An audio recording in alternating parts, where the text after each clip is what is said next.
السلام علیکم ناظرین کرام۔ آج جو چیز میں آپ کے ساتھ شیئر کرنے جا رہا ہوں وہ ایک یہودی نوجوان کا اپنے ہم مکتب مسلمان ساتھی کو لکھا ہوا ایک خط ہے جو ہمارے ہاتھ لگا۔ مضمون نویس یہودی نوجوان لکھتا ہے، میں یہودی ہوں اور فخر کرتا ہوں کہ آج دنیا میں ہماری حکومت ہے۔ تم نے دیکھا کہ ہم نے تمہارے ساتھ کیا کیا۔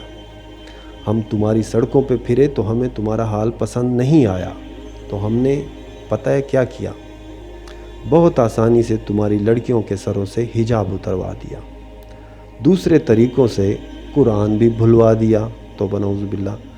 تم لوگوں کے پاس اپنا لباس بھیجا، اپنے بازاروں کو دیکھو، سارے عریاں لباس کی نمائش گاہیں ہیں، اور مزے کی بات یہ ہے کہ تم نے یہ سب قبول کر لیا۔ کیا تم کو نہیں معلوم کہ یہی حال قوم لوط کا تھا؟ کتنے بے وقوف ہو تم کہ کہتے رہتے ہو یہودیوں نے ہماری زمین چھین لی، ہمارا قرآن چھین لیا، ہماری سنت کو ختم کروا دیا۔ تم کہاں ہو؟ کچھ کرتے کیوں نہیں؟ سڑکوں پر تمہاری لڑکیاں گھوم رہی ہیں ننگی۔ کیا مزہ خیز بات ہے مسلمانوں کی۔ تمہارا حال بہت برا ہو گیا۔ ہمیں تم لوگوں کی تعلیم میں ترقی پسند نہ آئی تو ہم نے تمہارا نصاب بدلوا دیا اور تمہارے ٹیلی ویژن چینلز کو ذلت آمیز پروگراموں میں تبدیل کر دیا۔ تمہیں کچھ بولنے کی ضرورت نہیں، تمہارا چپ رہنا ہی بہتر ہے۔ ہم نے تمہارے نوجوانوں کو بھٹکا دیا۔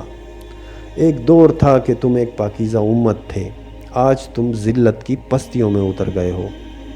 بیچارے مسلمان، ہم نے محسوس کیا کہ تم لوگوں کی زبان عربی بہت خوبصورت ہے جس سے تم قرآن پاک پڑھتے ہو، اور اہل جنت کی بھی یہی زبان ہوگی، تو ہم نے تمہاری زبان کو بے فائدہ اور فضول قرار دیا اور تم لوگوں نے فوراً یقین کر لیا۔ پھر تم دوسری زبانوں پر فخر کرنے لگے، ہیلو، ہائے، بائے، مرسی وغیرہ کے الفاظ ایک دوسرے کو کہنے لگے السلام علیکم اور وعلیکم السلام کے بجائے، اور تم نے اپنے دعائی یا خوبصورت کلمات کو چھوڑ کر انہی کا استعمال شروع کر دیا، اور ہم تمہیں اسی وجہ سے بہت زیادہ پسند کرتے ہیں، اور ہمیں یہ بھی پسند نہیں آیا کہ تم لوگوں کو متحد دیکھیں، تو ہم نے تمہاری مسجدوں کو اڑا دیا اور الزام بھی تم پر ہی لگا دیا۔ اس سے تمہارے درمیان باہمی لڑائیاں شروع ہو گئیں۔ ہم نے تمہارے دین کا گہرائی سے مطالعہ کیا اور جھوٹے فتووں کے ذریعے تمہیں تمہاری راہ سے ہٹا دیا۔ ہم نے تمہارے درمیان نفرت اور فساد کی آگ بھڑکائی جو تب تک نہیں بجھے گی جب تک کہ تم سب کو جلا کر راکھ نہ کر دے۔ تمہارے گھر والے اب جدید مشینی ایجادات کے زیر سایہ پرورش پاتے ہیں۔ ہم نے طرح طرح کے کمپیوٹر گیمز ایجاد کیں جن میں کھو کر تم قرآن بھول گئے، اپنے علماء کو بھول گئے، مسلمان سائنسدانوں اور ان کے کارناموں کو بھول گئے۔ تمہاری نئی نسل ایسی نسل ہے جو حق بات کہتے ہوئے ڈرتی ہے۔ ہم یہودی قوم اس بات پر فخر کرتے ہیں کہ تعداد میں اس قدر تھوڑے ہونے کے باوجود ہم نے تمہیں بہت آسانی سے گوشت کے ٹکڑوں کی مانند خرید لیا، اور تمہیں افسوس یہ ہے کہ تمہیں اس کا کوئی ملال بھی نہیں، تم خوش اور مست ہو۔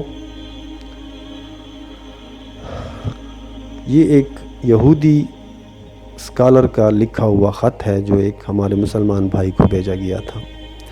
جہاں تک ممکن ہو سکے مسلمانوں کی بڑی تعداد تک بھیجیے، تلخ صحیح لیکن اس میں حقیقت کافی ہے۔